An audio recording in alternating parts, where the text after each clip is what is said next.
दोस्तों, स्वागत है आप सभी का आपके YouTube चैनल ब्राइट लर्न में। तो आप सभी को पता ही है कि यूपी पुलिस की वैकेंसी आने ही वाली है। तो यूपी पुलिस में वैकेंसी आने वाली है, उसी के आधार पर हम हिंदी को शुरू करने जा रहे हैं। और हिंदी में जो पहला टॉपिक हम शुरू करेंगे वो करेंगे वर्णमाला। तो आप वर्णमाला को शुरू करेंगे तो मेरे कहने का मतलब ये है कि आप सही से वर्णमाला को पढ़ें और जो भी मैं आपको कराऊं वहाँ से संबंधित आप क्वेश्चन लगाएं, जो भी आपके पास किताब हो, प्रैक्टिस सेट हो। ठीक है, तो आप पाएंगे कि आप 100% क्वेश्चन आप जो भी वर्णमाला के होंगे, जो मैं तरीके बताऊंगा उससे आप करेंगे। ठीक है, तो आप धैर्य को बनाए रखें। ठीक है, तो उसी के साथ आप पढ़ते रहें। तो आज हम हिंदी में बिना ज़्यादा कुछ बात किए हुए, समय को बिना बर्बाद किए हुए, सबसे पहला आज टॉपिक उठाएंगे हिंदी में, वो है आपका वर्णमाला। कौन सा है आपका? वर्णमाला। ठीक है, अब आज का टॉपिक क्या है हमारा? वर्णमाला। अब मैं दूसरी बात कहूँ कि कोई भी चीज़ आप पढ़ने से पहले, चाहे कुछ भी पढ़ें, मैथ पढ़े, जीएस पढ़े, रीजनिंग पढ़ें, चाहे आप हिंदी पढ़ें, इंग्लिश पढ़ें, आप उसे तोड़ने की कोशिश करें।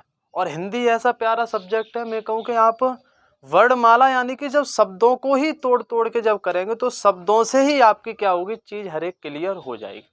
ठीक है, तो वर्णमाला की बात करूँ तो वर्णमाला को हम क्या लिख सकते हैं? वर्ण प्लस माला। वर्ण प्लस माला। अब वर्णमाला तो हम शुरू करने जा रहे हैं, लेकिन उससे पहले वर्णमाला में हमें एक शब्द दिखा वर्ण। तो हमें ये हमारा दायित्व बनता है कि हम वर्ण को समझे कि वर्ण क्या है, वर्ण के बारे में पता हमें होना चाहिए, तभी हम वर्णमाला के बारे में सीख सकते हैं। तो थोड़ा सा मैं आपको वर्ण के बारे में बताता हूँ। जो वर्ण है शब्द, ये आपका संस्कृत के व्र धातु से बना है। किससे बना है? व्र धातु से बना है। और व्र धातु का जो अर्थ होता है वो होता है चुनना। व्र धातु का अर्थ क्या होता है? क्या होता है? चुनना। ठीक है, वर्ण से भी कई बार एग्जाम में क्वेश्चन पूछे गए और पूछे जाते रहेंगे। ठीक है, यानी कि व्र धातु होता है और व्र का जो अर्थ होता है वो क्या होता है? चुनना। धातु की बात कहूँ तो क्रिया के जो मूल रूप को है वो क्या कहा जाता है? धातु कहा जाता है। ठीक है, तो वर्ण किस धातु से? व्रस धातु से निकला है और इसका अर्थ होता है चुनना। अब मैं केवल अगर वर्ण की बात करूं, मैं कहूं वर्ण क्या है, तो सच मायने में जो वर्ण है वो एक ध्वनि है। वर्ण क्या है? एक ध्वनि है। जैसे मैं अभी आपको बताता हूं कैसे भैया ध्वनि है। ठीक है, वर्ण क्या है? एक ध्वनि है। ध्वनि है, या फिर मैं ऐसे कह सकता हूं भैया वर्ण क्या है? एक आवाज है। जैसे मैं कहूं कि का क्या है? आवाज। हर एक क की आवाज अलग है, ये वर्ण अलग है। ख, इसकी ध्वनि अलग है, इसकी ध्वनि अलग है क्या? दोनों हैं तो वर्ण, लेकिन दोनों की ध्वनि कैसी है? अलग अलग है। यानी जो वर्ण होते हैं वो किसे दर्शाते हैं? वर्ण होते हैं वो ध्वनि को दर्शाते हैं। मैं कहूं ग, ग भैया है तो एक वर्ण, लेकिन इसकी ध्वनि क्या है? अलग है। यानी अब आप समझ में आया होगा कि भैया वर्ण क्या है? वर्ण कुछ और नहीं है, वर्ण एकमात्र ध्वनि है। ठीक है, वर्ण क्या है? एकमात्र ध्वनि है। अब मैं कहूं क्या ध्वनि है? अगर मैं कहूं क, इसे मैं लिख सकता हूं क प्लस अ। यानी कि अगर का से मैं स्वर को अलग कर दूं तो क्या रह गया? केवल व्यंजन रह गया। यानी कि एक व्यंजन ध्वनि और एक स्वर ध्वनि, एक व्यंजन ध्वनि और एक स्वर ध्वनि, या फिर मैं कह सकता हूँ एक क ध्वनि एक अध्वनि, इन दोनों ध्वनियों से मिलकर क्या बन गया? आपका वर्ण मिल गया। क्या बन गया? आपका वर्ण बन गया। तो अब आप समझ गए होंगे कि भैया वर्ण क्या है? व्र धातु से बना है, जिसका अर्थ क्या होता है? चुनना। वर्ण क्या है? वर्ण ध्वनि है, आवाज है। यानी कि हर एक वर्ण की जो ध्वनि है वो क्या है? अलग अलग होती है। इस वर्ण की ध्वनि क्या है? क। इस वर्ण की ध्वनि क्या है? ख। इस वर्ण की ध्वनि क्या है? ग। और कोई भी वर्ण उठा लेंगे, ल उठा लूं तो उसकी ध्वनि क्या है? अलग है। ठीक है, हर एक वर्ण की जो ध्वनि है वो अपने आप में क्या है? अलग अलग है। ठीक है, हर एक ध्वनि की अपने आप में क्या है? अलग अलग है। ठीक है, तो अब यहाँ से एक क्वेश्चन और बनता है। अगर क्वेश्चन हजारों बार एग्जाम में पूछा गया है कि भाषा की सबसे छोटी इकाई क्या है? ध्वनि। भाषा की सबसे छोटी इकाई क्या है? ध्वनि। ठीक है, भाषा की सबसे छोटी इकाई क्या है? ध्वनि। और ध्वनि से मिलकर क्या बनता है भैया? वर्ण। ध्वनि से मिलकर क्या बनता है? वर्ण। ध्वनि से मिलकर क्या बनता है? वर्ण। यानी कि अब वर्ड मिलता है और वर्ड से मिलकर क्या बनता है आपका अक्षर। वर्ड से मिलकर क्या बनता है अक्षर। वर्ड से मिलकर क्या बनता है अक्षर। आप ये ध्यान रखें, दोनों क्वेश्चन एग्जाम में पूछे गए कि ध्वनि से, यानी वर्ड किससे मिलकर बनता है ध्वनि, या भाषा की जो सबसे छोटी इकाई क्या है वो है ध्वनि। और अक्षर, ये भी एग्जाम में पूछा गया है कि अक्षर किससे बनते हैं, वर्ड से मिलकर क्या बनते हैं अक्षर। और अक्षर से मिलकर बनते हैं भैया शब्दांश। क्या बनते हैं शब्दांश। अगर शब्दांश को तोड़ू तो क्या हो सकता है शब्द धन अंश, यानी शब्द अंश का मतलब होता है भाग, यानी शब्द का भाग। शब्द का क्या आपका भाग, क्या कहलाता है आपका शब्दांश, जिन्हें आप पढ़े होंगे आपने, जैसे जिन्हें उपसर्ग भी कहते हैं। क्या कहते हैं उपसर्ग भी कहते हैं, जो किसी भी मूल शब्द के क्या होते हैं आगे लगा दिए जाते हैं, क्या कहलाते हैं उपसर्ग कहलाते हैं। यानी कि ध्वनि, ध्वनि से वर्ड, वर्ड से मिलकर बनता है अक्षर, अक्षर से बनता है शब्दांश या उपसर्ग, और उसके बाद बनता है आपका एक शब्द। उससे क्या बनता है एक शब्द बनता है, और शब्दों से मिलकर क्या बनता है आपका पद बनता है। क्या बनता है पद। लेकिन इतना आपको नहीं जाना, लेकिन आप ध्यान रखें, यहाँ तक क्वेश्चन आपके एग्जाम में कई बार पूछा गया है कि भैया भाषा की सबसे छोटी इकाई ध्वनि, भाषा की सबसे छोटी इकाई ध्वनि, वर्ड किससे मिलकर बने होते हैं ध्वनि, वर्ड किससे मिलकर बने होते हैं ध्वनि, और वर्ड से मिलकर क्या बने होते हैं भैया अक्षर। वर्ड से मिलकर क्या बने होते हैं अक्षर। अब अक्षर की बात करूं तो इसे हम लिख सकते हैं अ प्लस क्षर। अ प्लस क्षर। क्षर का मतलब क्या होता है क्षरण होना।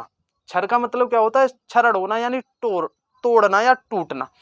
अ किसे दिखाता है आपके नेगेटिव सेंस को, यानी कि जिसका क्षरण ना हो, यानी कि जिसको तोड़ा ना जा सके। अक्षर का मतलब क्या होता है जिसे तोड़ा ना जा सके, जिसे तोड़ा ना जा सके। क्षर, क्षर का मतलब होता है टूटना या तोड़ना, या फिर जिसका क्षरण हो। किसे दर्शाता है नहीं, यानी कि जिसका क्षरण ना हो क्या कहलाएगा आपका अक्षर। और अक्षर से मिलके क्या शब्दांश या उपसर्ग या शब्द या पद। ठीक है, इतने पॉइंट आप यहाँ से ध्यान रखें। तो वर्ड के बारे में हमने पढ़ लिया भैया वर्ड। अब हम बात करेंगे वर्णमाला। अब हम किस पर बात करेंगे वर्णमाला। ठीक है, अब किस पर हम बात करेंगे वर्णमाला। ठीक है, जैसे आपने देखा होगा कि भैया हमारी जो वर्णमाला में है इतने अक्षर हैं, यानी कितने अक्षर हैं 52 वर्ण हैं या 52 अक्षर हैं। ठीक है कुल। अब मैं कहूँ कि 52 अक्षर हैं। वर्णमाला, माला को हम यूज कर सकते हैं व्यवस्थित रूप में, यानी कि जैसे फूलों को हम व्यवस्थित रूप में अगर पिरो दें तो फिर क्या कहलाएगी वो फूलों की माला। ठीक है, उसी प्रकार जो यहाँ पर कहानी है वर्णों के व्यवस्थित समूह को, ये पॉइंट आप ध्यान रखें। अब जैसे मैं कहूँ वर्णों के, वर्णमाला किसे कहते हैं वर्णों के समूह को, वर्णों के समूह को, या फिर वर्णों के, या फिर वर्णों के व्यवस्थित, व्यवस्थित समूह को, वर्णों के समूह को या वर्णों के व्यवस्थित समूह को। वर्णमाला किसे कहते हैं वर्णों के समूह को या वर्णों के व्यवस्थित समूह को। जैसे मैं कहूं, अगर मैं एक काम करूं कि भैया कोई फूल लूं और फूलों का ढेर लगा दूं, तो आप उसे फूलों की माला नहीं कहेंगे। ठीक है, जब तक आप उन्हें व्यवस्थित रूप से परोएंगे ना। तो उसी प्रकार इस वर्णों के समूह को नहीं, कैसे वर्णों के व्यवस्थित समूह को। और ये भी क्वेश्चन कई बार एग्जाम में पूछा गया है कि वर्णमाला जो कहते हैं भैया वर्णों के कैसे समूह को, व्यवस्थित समूह को क्या कहते हैं वर्णमाला कहते हैं। वर्णों के व्यवस्थित समूह को क्या कहते हैं वर्णमाला कहते हैं। तो आपके यहाँ से दो चीजें कंप्लीट हुई कि भैया वर्ण क्या है और वर्णमाला क्या है। वर्णों के समूह को वर्णमाला नहीं कहते भैया, वर्णों के कैसे समूह को, व्यवस्थित समूह को क्या कहते हैं वर्णमाला कहते हैं। ठीक है, वर्ण वृ धातु से बना है, जिसका अर्थ क्या होता है चुनना होता है। ठीक है, वर्ण क्या है ध्वनियां या आवाजें। प्रत्येक वर्ण की अपने आप में क्या है अलग अलग ध्वनि है। इतना पॉइंट आप ध्यान रखें। जैसे क एक वर्ण है लेकिन ध्वनि अलग है, ख की ध्वनि अलग है, ग की ध्वनि अलग है, यानी जितने भी 52 अक्षर हैं आपके लेटर हैं वर्ड हैं, सबकी अपने आप में ध्वनियां क्या हैं अलग अलग हैं। ठीक है, अपने आप में ध्वनियां क्या हैं अलग अलग हैं। ठीक है, उसके बाद क्या है भाषा की सबसे छोटी इकाई, भाषा की सबसे छोटी इकाई भाषा की जो सबसे छोटी इकाई है वो क्या है? ध्वनि। अगर मैं कहूँ ध्वनि ऑप्शन में नहीं है तो फिर क्या है? वर्ड। ठीक है, भाषा की सबसे छोटी इकाई क्या है? ध्वनि। ध्वनि ना है तो फिर आपका क्या होगा? वर्ड। ठीक है, तो ये ध्यान रखें। वर्ड ध्वनि से मिलकर क्या बनते हैं? वर्ड। वर्ड से मिलकर अक्षर और अक्षर बनाते हैं, शब्दांश को शब्दांश मिलकर बनाते हैं, शब्द और शब्द मिलकर बनाते हैं पद। ठीक है, उसके बाद वर्णमाला किसे कहते हैं? वर्णों के व्यवस्थित समूह को। वर्णमाला से ये पॉइंट आपको ध्यान रखना है कि वर्णों के व्यवस्थित समूह को क्या कहते हैं? वर्णमाला कहते हैं। वर्णों के व्यवस्थित समूह को क्या कहते हैं? वर्णमाला कहते हैं। अब यहाँ पर हम पढ़ेंगे वर्णों के भेद, जो कि कई बार यहाँ से क्वेश्चन एग्जाम में बनेंगे। ठीक है, तो मैं इसे रफ करता हूँ।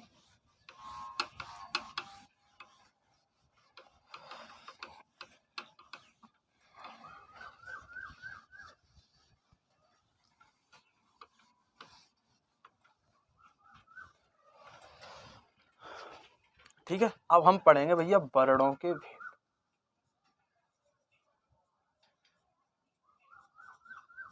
ठीक है, वर्णों के भेद।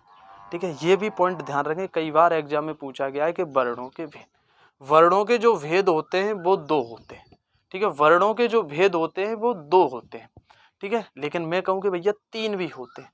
तीन कब होंगे उसके बारे में चर्चा करेंगे हम। वर्णों के जो भेद होते हैं वो कितने होते हैं? दो होते हैं। जैसे मैं कहूँ वर्ण के क्या भेद हो सकते हैं? जैसे हम शुरू से बचपन से ही पढ़ते आए कि वर्णों के केवल दो भेद होते हैं। ठीक है, एक होते हैं आपके स्वर, एक होते हैं क्या? आपके व्यंजन। एक क्या होते हैं? व्यंजन। एक होते हैं भैया स्वर और एक क्या होते हैं? व्यंजन। और तीसरे की बात करूं तो एक होते हैं आपके अयोगभावी होते हैं, अयोगवाह। अभी बात करेंगे भैया अयोगवाह क्या है। तीसरे अगर मैं बात करूं, जैसे मैं कहूं एग्जाम में पूछ ले आपसे कि वर्णों के भेद बताइए, अब ऑप्शन में दो है नहीं, आपने क्या पढ़ लिया कि भैया दो, लेकिन ऑप्शन में तीन है तो फिर आपको क्या लगाना होगा? तीन। दो नहीं है तब, अगर दो है तो फिर आपका दो रहेगा। ठीक है, तो हिंदी जो है वो आपकी ऑप्शन पर चलेगी। ठीक है, बहुत सी चीजें हैं जो, जैसे मैं कहूँ स्वर। स्वर क्या है? स्वर की अगर मैं बात करूं तो स्वर का मतलब है जो अपने आप में क्या है? स्वतंत्र है, जिन्हें के उच्चारण में किसी अन्य वर्ड की आवश्यकता नहीं पड़ती, अन्य वर्ड की आवश्यकता नहीं पड़ती। जैसे मैं कहूँ अ, जैसे मैं कहूँ आपका आ, जैसे मैं कहूँ आपका ए, मैं कहूँ ए, आप इनका उच्चारण करेंगे तो अब आप इनमें बोलने के लिए बोलने के लिए आपको किसी की आवश्यकता नहीं पड़ी, या किसी अन्य की अक्षर की आवश्यकता या किसी अन्य वर्ड की आवश्यकता नहीं पड़ी। अपने आप में स्वतंत्र है। ठीक है, अब जैसे मैं व्यंजन की बात करूं, व्यंजन में मैंने लिखा शब्द क, शब्द मैंने क्या लिखा? क। अब क लिखा तो मैं अगर क के टुकड़े करूं तो भैया एक तो क, यानी कि क प्लस अ, यानी कि ये क बोलने के लिए मुझे इस अ की आवश्यकता पड़े, यानी कि जिन वर्णों को बोलने के लिए या जिन वर्णों के उच्चारण में हमें स्वर की सहायता लेनी पड़े, स्वर की आवश्यकता पड़े, वो क्या कहलाएंगे? आपके व्यंजन कहलाएंगे। वो क्या कहलाएंगे? आपके व्यंजन कहलाएंगे।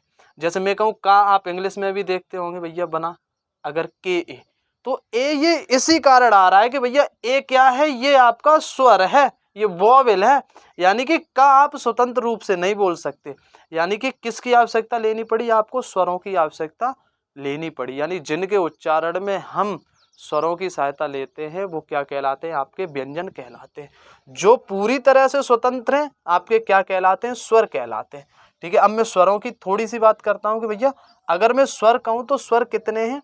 तो हिंदी में जो स्वर हैं, हिंदी में स्वर कितने हैं? 11। अब मैं कहूँ आपके संस्कृत में, तो संस्कृत में यही स्वर हैं आपके 13। संस्कृत में यही स्वर कितने हैं? 13। और मैं कहूँ भैया आपके, अगर मैं कहूँ आपके हिंदी में कितने हैं? 11। मैं कहूँ आपके संस्कृत में कितने हैं? 13। तो संस्कृत से तो हमें कोई मतलब है ही नहीं। ठीक है, मतलब किससे है हमें? हिंदी से। हिंदी में कितने हैं? 11। तो उन 11 को मैं आपके सामने लिखता हूँ। एक अ है, एक आ है, ए है, एक ई है, एक ओ है और एक ऊ है। ठीक है, एक रे है, ए है, आए है, ओ है और औ है। ठीक है, अब एक रह गए आपके अंग आह, तो अंग आह जाएंगे आपके अयोग वाह। ठीक है। अंग आह क्या आ जाएंगे, अयोगवा। यानी कि अयोगवा उन्हें कहते हैं, ना ही ये स्वर है और ना ही व्यंजन, ना ही ये स्वर है और ना ही क्या है व्यंजन। स्वर क्या है, जिनको उच्चारण करने पर स्वतंत्र हो, यानी कि किसी अन्य अक्षर की वर्ड की सहायता न लेनी पड़े। ठीक है। अयोगवा, और कई हजारों बार एग्जाम में पूछे गए कि अयोगवा कितने हैं, 2। अंग अह, अंग अह कौन किन्हें अयोगवा कहते हैं, जो ना तो स्वर है ना ही व्यंजन है, लेकिन अगर किसी शब्द या किसी वर्ड के साथ लगे तो उसका अर्थ कैसा हो, सार्थक हो, यानी कि उसका कुछ ना कुछ अर्थ हो। ठीक है। तो कितने हो गए स्वर, 1 2 3 4 5 6 7 8 9 10 11। अंग आ क्या है आपके, अयोगवा। ठीक है। तो आज हमने स्वर पे बात की, कल हम जो बात करेंगे कि इन्हें स्वरों के भेद पर बात करेंगे। ठीक है। तो आज इतना ही रखते हैं हम आज के लिए। ठीक है। मिलते हैं नई वीडियो में एक नई शुरुआत के साथ, तब तक के लिए बाय।